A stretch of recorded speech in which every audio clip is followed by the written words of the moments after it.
Hello friends, எல்லாருக்கும் வணக்கங்க. Welcome to easy சமையல் கிச்சன். இன்றைக்கி நம்மளோட கிச்சனில் முருங்கைக்கீரை சூப் எப்படி வைக்கிறதுன்னு பார்க்கலாம். இப்போ கீரைகள் எல்லா கீரைகளை காட்டிலும் இந்த முருங்கைக்கீரையில் ஏராளமான சத்துக்கள் இருக்குங்க.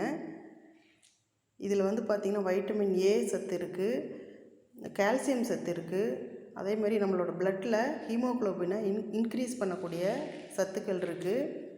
இன்னும் ஏராளமான சத்துக்கள் இருக்குது. நம்ம கண் பார்வை தெரிகிறதுக்கும் முடி வளர்ச்சிக்கு தேவையான வைட்டமின்ஸ் இதில் நிறையா இருக்குது. அதனால் இதை அடிக்கடி சூப் வச்சு உணவில் சேர்த்துக்குங்க. இது நம்ம பாட்டிகள்லாம் பார்த்திங்கன்னா அந்த காலத்தில் ரொம்ப சிம்பிளாக சூப் வச்சுருவாங்க. நாம் தான் சூப்புங்கிற பேரில் அதையும் இதையும் சேர்த்து ரொம்ப ஏதாவது பண்ணிகிட்ருப்போம். ஆனால் ரொம்ப சிம்பிளாக நம்ம சமையல் அறையில் இருக்கிற ஒரு 2-3 பொருட்களை மட்டுமே வச்சு குயிக்காகவும் அதே மாதிரி எளிமையாகவும் வச்சுருவாங்க. இது உடம்புக்கு அவ்வளோ சத்தானது. இந்த சூப் எப்படி செய்கிறதுன்னு பார்க்கலாம் வாங்க. அதுக்கு முன்னாடி நம்மளோட சேனலை இது வரைக்கும் சப்ஸ்கிரைப் பண்ணாதவங்க சப்ஸ்கிரைப் பண்ணிக்கோங்க.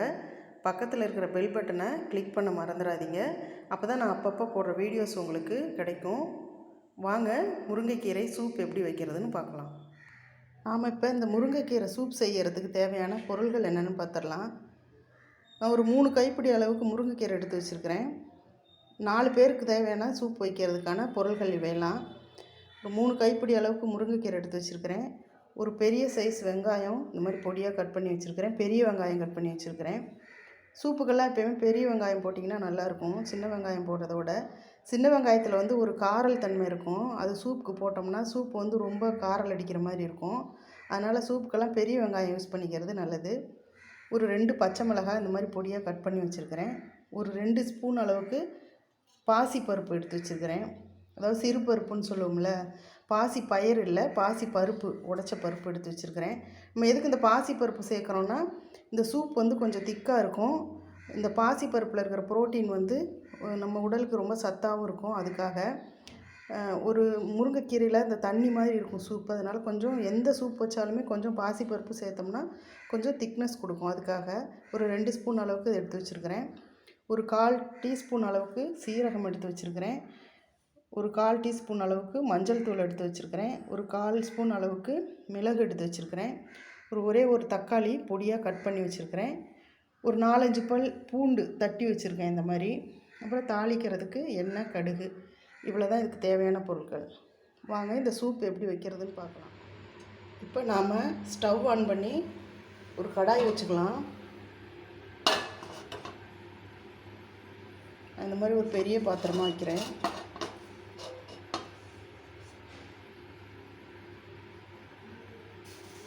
எப்பவுமே சூப்பெல்லாம் குக்கரில் வைக்காதீங்க. குக்கரில் வைக்கிறத விட இந்த மாதிரி ஒரு அலுமினிய பாத்திரத்துலேயோ அல்லது மண் சட்டிலேயோ வைக்கிறது நல்லது. இந்த சட்டி நல்லா காயட்டும்.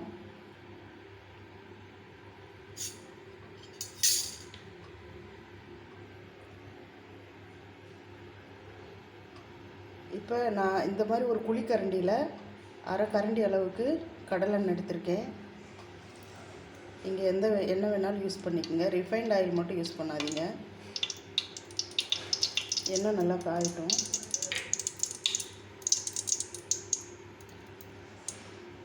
எண்ணெய் நல்லா காஞ்சிருச்சு. இப்போ இதில் கடுகு உளுந்து போட்டு தாளிச்சிக்கலாம். கடுகு நல்லா வெடிக்குது.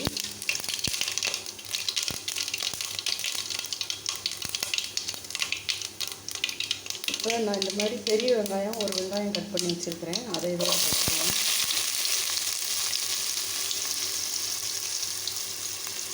இது கூடவே ஒரு 4-5 பல் பூண்டு பல் இந்த மாதிரி தட்டி வச்சுருக்கிறேன். இதையும் இது கூட சேர்த்துக்கலாம். சேர்த்து நல்லா கலந்து விட்டுக்கலாம்.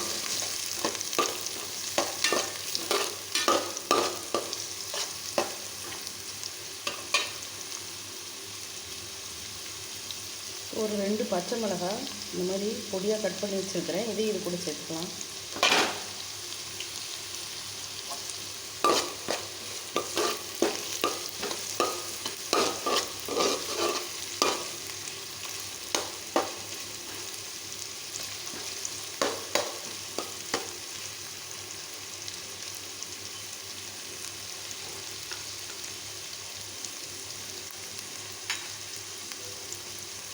இப்போ ஒரு 2 ஸ்பூன் அளவுக்கு இந்த பாசிப்பருப்பு எடுத்து வச்சுருக்கேன், அதையும் இது கூட சேர்த்துக்கலாம். இந்த பாசிப்பருப்பு வந்து இப்போ இந்த வெங்காயம் பச்சை மிளகாயெல்லாம் வதங்கும்போது இந்த எண்ணெயிலே சேர்த்து நல்லா வறுத்துக்கணும். இது வறுக்கும்போது நல்ல ஒரு வாசனை வரும். இது வறுத்துக்கிட்டு போடுறதுனால இந்த சூப்பு நல்ல வாசனையாக இருக்கும். சூப்புக்கு ஒரு திக்னஸ் கிடைக்கும். இந்த பாசிப்பருப்போட டேஸ்ட் நல்லாயிருக்கும். இதுவும் நல்ல சத்தானது. அதனால் அந்த பாசிப்பருப்பும் போட்டு இது கூட இப்படி வறுத்துக்கணும்.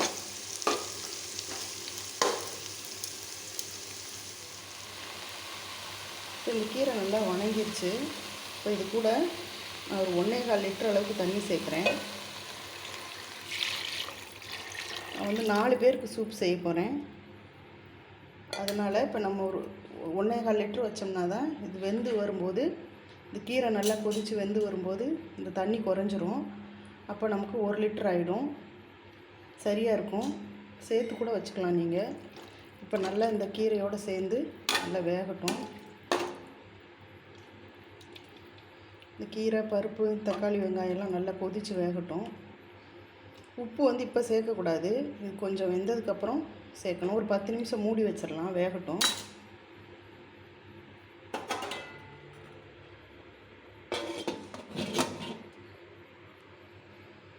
ஒரு 10 நிமிஷம் ஆகட்டும், வெயிட் பண்ணலாம். இப்போ 10 நிமிஷம் ஆயிடுச்சு, திறந்து பார்க்கலாம்.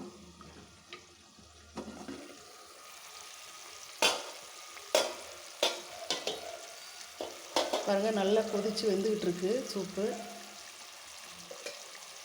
இப்போ நம்ம கொதி வர்றதுக்காக தான் 10 நிமிஷம் மூடி வச்சோம். கீரையெல்லாம் எப்பயுமே மூடி வச்சு வேக வைக்கக்கூடாது. இனி ஒரு 10 நிமிஷம் இப்படியே திறந்தபடி அப்படியே கொதிக்கட்டும்.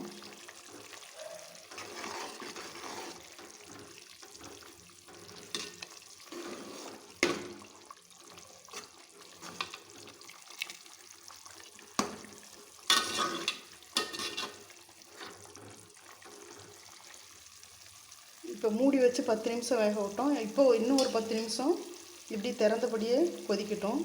இப்போ இந்த சூப்புக்கு தேவையான உப்பு சேர்த்துக்கலாம். இந்த சூப்புக்கு தேவையான கல் உப்பு சேர்க்குறேன். சேர்த்து நல்லா கலந்து விட்டுடலாம்.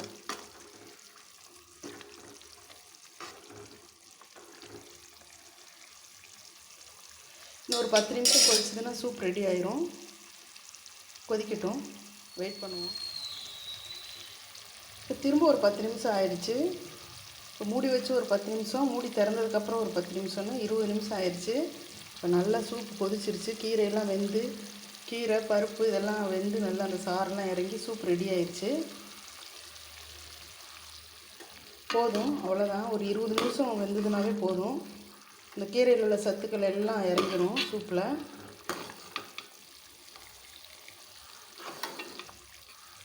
இப்போ ரெடி ஆயிடுச்சு. இப்போ ஸ்டவ் ஆஃப் பண்ணிவிட்டு எடுத்து வடிகட்டிக்கலாம். இப்போ இந்த சூப்பை இந்த மாதிரி ஒரு பாத்திரம் வச்சு இதில் ஒரு வடிகட்டி வச்சு வடிகட்டிக்கலாம்.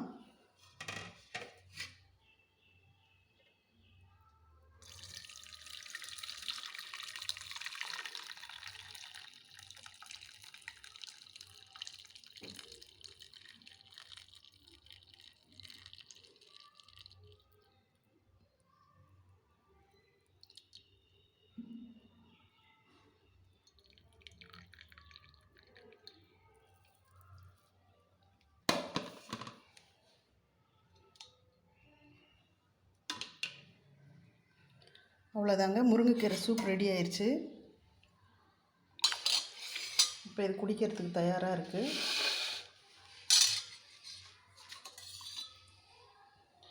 இப்போ சத்தான ஆரோக்கியமான முருங்கைக்கீரை சூப் வந்து தயாராகிருச்சு. இப்போ மழை காலமாக இருக்கிறனால எல்லாருக்கும் நிறைய சளி பிடிக்குது. இந்த மழை காலத்தில் இந்த முருங்கைக்கீரை சூப் வச்சு குடித்தாவே சளி சரியாயிடும். இது வந்து ரொம்ப எதிர்ப்பு சக்தி வேறு. இந்த கோவிட் பரவுகிற இந்த காலத்தில் வாரத்தில் ஒரு 2 முறையாவது இந்த முருங்கைக்கீரை சூப் செஞ்சு சாப்பிட்டிங்கன்னா உடம்புல வந்து நோய் எதிர்ப்பு சக்தி ரொம்ப அதிகமாக இருக்கும். சளிக்கும் நல்லா அது கேட்கும். அதனால் வாரத்தில் 2 முறையாவது இந்த சூப் செஞ்சு நீங்களும் உங்கள் வீட்டில் குடிச்சு பாருங்கள். இந்த முறையில் சூப் செய்யுங்க, ரொம்ப நல்லாயிருக்கும். ஓகே ஃப்ரெண்ட்ஸ், இந்த வீடியோ உங்களுக்கு பிடிச்சிருந்ததுன்னா லைக் பண்ணுங்கள், ஷேர் பண்ணுங்கள். மறக்காமல் நம்மளோட சேனலை சப்ஸ்கிரைப் பண்ணி சப்போர்ட் பண்ணுங்கள். அடுத்து ஒரு புது வீடியோவில் உங்களை சந்திக்கிறேன். தேங்க்யூ ஃபார் வாட்சிங்.